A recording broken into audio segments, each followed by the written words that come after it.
Hi జై భీమ్ అందరికీ. ఈ ఈ మీడియా ముందుకు రావాల్సిన గల కారణం ఏంటంటే, నిన్న మొన్న ఫేస్బుక్లో ఒక కామెంట్ చూశాను. ఆ కామెంట్ ఏంటంటే, దళిత క్రైస్తవులని, దళితులు క్రైస్తవులు కాదు ఎన్నటికనే అన్న దాని మీద నేను ఏదో పోస్ట్ మీద ఖండించాను. దానికి నాకు బూతులు తిడుతున్నారు. నన్ను నా అమ్మని కూడా తిడుతున్నారు. దానికి నేను గురించి దీన్ని మాట్లాడటం జరుగుతుంది. ఎందుకంటున్నానంటే, అక్కడ ఆకివీళ్ళు వెళ్ళి 20 ఏళ్ళు, 22 ఏళ్ళు, 25 ఏళ్ళు అయింది కాలు ఇరిగిపోతాయి నాకు వైద్యం చేయించుకుంటారు. ఎవడో రూపాయి ఇవ్వాల. కానీ ఇక్కడ కులం గొడవ వస్తుంది. దళితు క్రైస్తవులు అని అక్కడ మాలపేటలో జరిగింది కాబట్టి ఒక మాలోడి కింద నేను ఖండించుకోవాల్సిన అవసరం ఉంది కాబట్టి నేను వెళ్ళాను.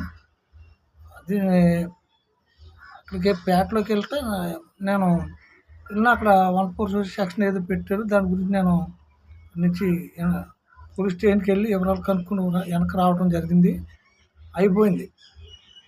అయిపోయాక అక్కడ రఘురామకృష్ణరాజు గారు, నేను ఒక్కడ కూడా అట్టాషీట్ కేసు జరగలేదు, నేను ఎమ్మెల్యే ఉన్నప్పుడు 2-3 ఏళ్ళు ఏమైనా జరిగిందా అని ఆయన ఏదో చెప్తున్నాడు.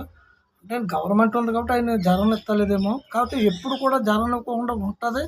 అక్కడ ఎస్సీలని ఇలా కంట్రోల్ చేసి ఆయన భయభ్రాంతులు చేస్తున్నాడు అన్న దాని మీద నేను దాంట్లో సీరియస్ తీసుకుని చేద్దామనుకుని, ఇంత గొడవ జరుగుతున్నా కానీ వాళ్ళు 12 మందిని, వాళ్ళు 50 మందిని లోన్ వేసాక బేలేమో మోషన్ రాజు గారు పురమే అన్నారు. అది రాంగు. అసలు గొడవ అంతా ఆయన వాళ్ళు వచ్చిందని ఇన్ఫర్మేషన్ ఉంది నాకు. దాని కోణంలో మనం దళితుడిలాగానే వెళ్ళాలి కానీ మాలోడు కింద వెళ్ళాలి కానీ ఇంకోటి రకంగా వెళ్తే ఇలాగే ఉంటాయని చెప్పి నేను రియల్గా అక్కడ మన ఓన్ని బుద్ధిజం తీసుకోమంటాం, బౌద్ధ మతంలోకి రమ్మంటాం, బుద్ధిజంలోకి రమ్మంటాం, మారమంటాం.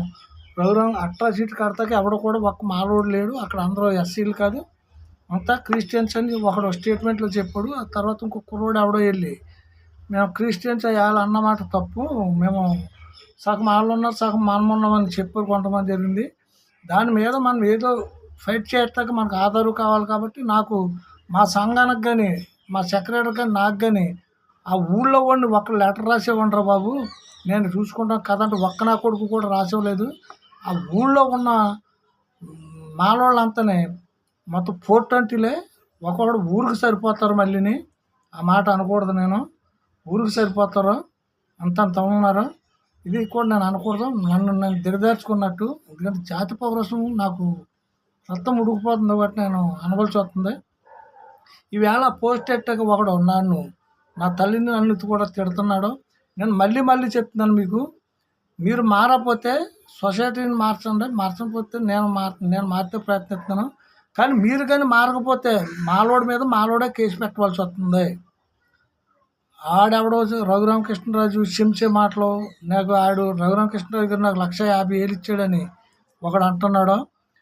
నేను ఏంటో నా ఫేస్బుక్ చెప్తుంది, నేనేంటో నా గురించి నిజం తెలుసుకోండి. నన్ను తాగుపోతా అంటున్నారు, అది అంటున్నారు, ఇది అంటున్నారు. సింహం సింగల్గానే ఉంటుంది. నేను మీ అందరిలాగా దళిత క్రైస్తవుని అని చెప్పుకుని, నేను క్రైస్తవుని అని చెప్పుకుంటే 10 మంది 100 మంది నాకు కూడా వస్తారు. కానీ నాకు కూడా ఏ ఒక్కడో రాడు. ఎందుకంటే నేను బుద్ధిజం తీసుకున్నాను. ఒక హిందువు కింద ఉండి ఆర్ఎస్ఎస్ అది ఇది అంటున్నారని మళ్ళీ నేను బుద్ధిజం తీసుకున్నాను కూడా. మళ్ళీ మీ గురించి మీరు మారుతారని, కానీ నన్ను మీరు మాట్లాడుతున్నారు చూడండి.